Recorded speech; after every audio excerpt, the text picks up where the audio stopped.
തന്നേക്കാൾ ആവേശത്തോടെ അവളിൽ ആഴ്ന്നിറങ്ങാൻ തന്നെ പ്രേരിപ്പിക്കുന്ന അവളെ അവനൊന്നു നോക്കി. ഇന്ന് അവളുടെ വിവാഹമാണ്. എന്നിട്ടാണ് തനിക്ക് മുൻപിൽ തുണിയൊരിഞ്ഞിങ്ങനെ കിടക്കുന്നത്.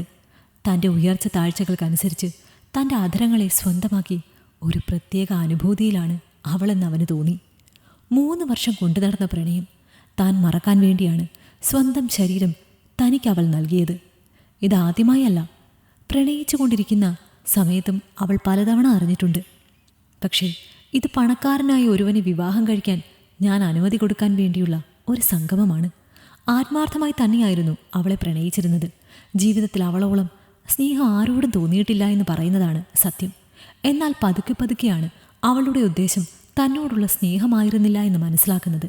തൻ്റെ പണവും താൻ നൽകുന്ന സുഖങ്ങളുമായിരുന്നു അവൾക്ക് വേണ്ടത്. അല്ലാതെ തന്നോടൊപ്പമുള്ള ഒരു ജീവിതം അവൾ ആഗ്രഹിച്ചിരുന്നില്ല. അവൾ തൻ്റെ സ്വന്തമാണെന്ന് കരുതിയാണ് പലപ്പോഴും അവൾക്കൊപ്പം സംഗമിച്ചിട്ടുള്ളത് പോലും. അവളുടെ ഉദ്ദേശം അതായിരുന്നില്ല എന്നറിഞ്ഞ നിമിഷം വല്ലാത്തൊരു വേദന തന്നെ വലയം ചെയ്യുന്നത് ആര്യൻ അറിഞ്ഞിരുന്നു. ഒരു സർക്കാർ ഉദ്യോഗസ്ഥൻ്റെ വിവാഹാലോചന വന്നപ്പോൾ അവൾ തന്നോട് പറഞ്ഞതാണ് അവളെ മറക്കണമെന്ന്.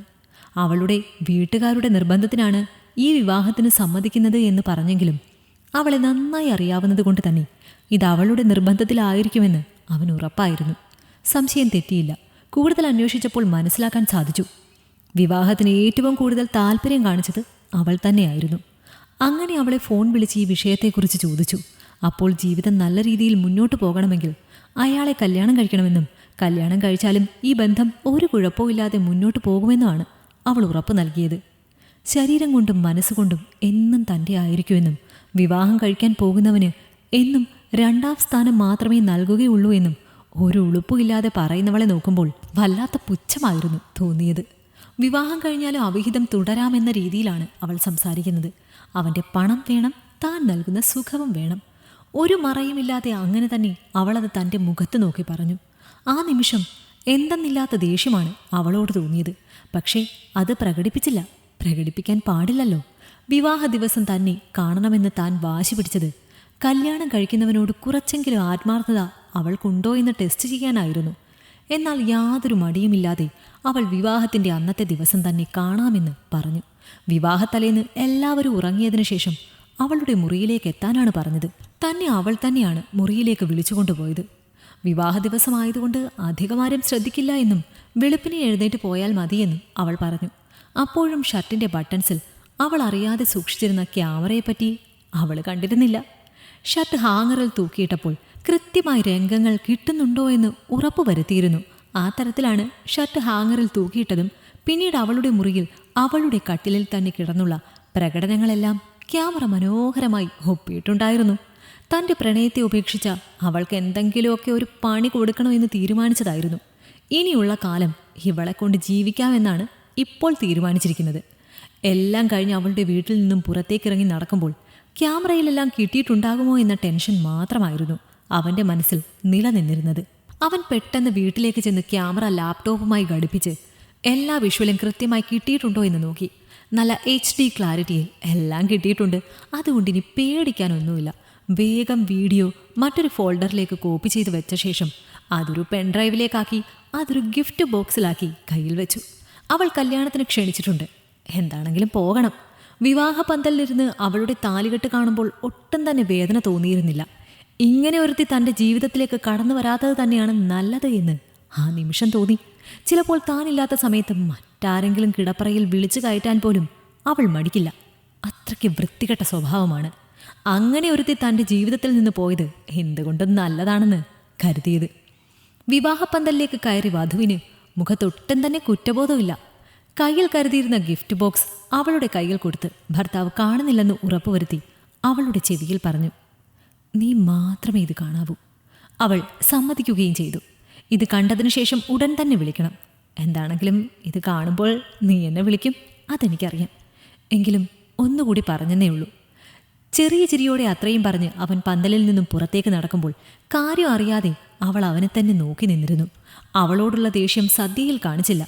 1ന് 2 വട്ടം തന്നെ കയറിയിരുന്ന് നന്നായി സദ്യ കഴിച്ചു. ഉള്ളിലൊട്ടും തന്നെ വിഷമമില്ലാത്തതിനാൽ സമാധാനത്തോടെയാണ് തിരിച്ച് വീട്ടിലേക്ക് നടന്നത്. രാത്രിയിൽ അവളുടെ ഫോൺ വന്നു. വരുമെന്നുറപ്പായിരുന്നു. നീ എന്നെ ചതിക്കായിരുന്നു അല്ലേ?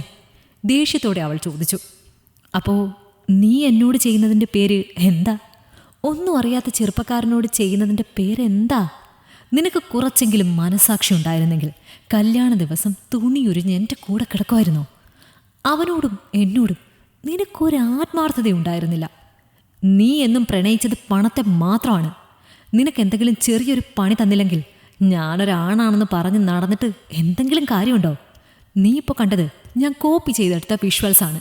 ഇതിൻ്റെ ഒറിജിനൽ ഫോട്ടോ എൻ്റെ കയ്യിലിരിക്കുകയാണ്, നല്ല HD ക്ലാരിറ്റിയിൽ. അതിൽ ഫുൾ പ്രകടനം കിട്ടിയിട്ടുണ്ട്. ഭർത്താവിനൊരു സംശയം വേണ്ട. നിനക്ക് ഈ കാര്യങ്ങളൊക്കെ നല്ല വശമാണ്. അവൻ മനസ്സിലാക്കണ്ട. ആര്യ, നീ വെറുതെ പ്രശ്നം ഉണ്ടാക്കരുത്. എനിക്ക് സ്വപ്നം കാണാൻ പറ്റാത്ത ഒരു ബന്ധമാണിത്. ഇന്ന് തന്നെ ഈ ജീവിതം തകർക്കരുത്. നിന്നോടുള്ള സ്നേഹം കൊണ്ട് കൂടിയ ഞാനിങ്ങനെയൊക്കെ, നീ എന്നോട് ഇങ്ങനെയൊക്കെ ചെയ്താൽ അത് കഷ്ടമാണ്. ഞാൻ എന്ത് ചെയ്തു? എപ്പോഴും ഓർത്ത് വയ്ക്കാൻ വേണ്ടി നമ്മുടെ മനോഹരമായ ആ നിമിഷങ്ങൾ ഞാൻ വീഡിയോ എടുത്ത് സൂക്ഷിച്ചതല്ലേ? അല്ലാതെ വേറൊരു തെറ്റും ചെയ്തില്ലല്ലോ. ഞാനതാരെയും കാണിക്കില്ല. അതെൻ്റെ കയ്യിൽ എന്നും ഭദ്രമായിരിക്കും. പക്ഷെ അതെൻ്റെ കയ്യിലുണ്ടെന്നുള്ള ഒരു ചിന്ത നിനക്കുണ്ടാകണം. എനിക്ക് പണമില്ലെന്നും പറഞ്ഞല്ലേ നീ എന്നെ വേണ്ടെന്ന് വെച്ചത്?